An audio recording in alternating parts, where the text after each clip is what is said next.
কি হয়েছে বাবাজি, কোনো সমস্যা? কি পরীরে নিয়ে যাইতে? পরীর তো আজকে বিবাহ।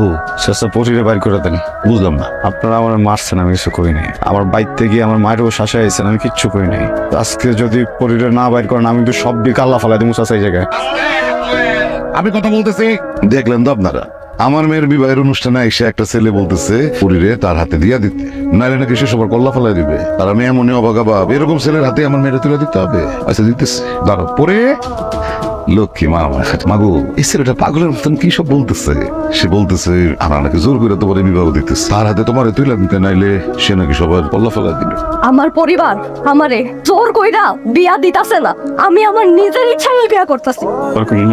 মাথা নষ্ট হয়ে গেছে গা। কি করতেছে সেটি? মারছে না তবে তোর দেখাইছে বুঝে খারাপ কিছুটা করে নেবো, ধরাইস না। আমি এসে দেখে তুই দেখ কত মানুষ আছে দেখে। এই সবাই আছেন না আপনারা? হ্যাঁ, আটকাবেন না কোন?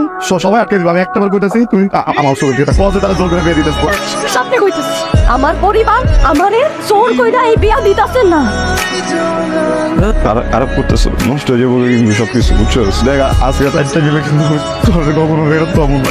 আল্লাহ আমি তুই সত্যিটা কয়েছে একবার কম। আমার পরিবার যা করে আমার ভালোর জন্যই করে, তারা কোনো সময় আমার জন্য আমার সিদ্ধান্ত নেয় না। লক্ষ্মী বানার তোরা চোর করে কইতেছে না, এটি ইচ্ছে করে করতেছিস না। তুই মিশে কথা কো শিখে গেছিস না? আমার দিকে যা, তুই তুই আমার ভালো আমি আপনারে ভালোবাসি না। আজকে আমার বিয়া, আর আমার বিয়ার দিন আপনি তা করতে চান, ঠিক করতেছেন না। যান, আমি বাড়িতে যান।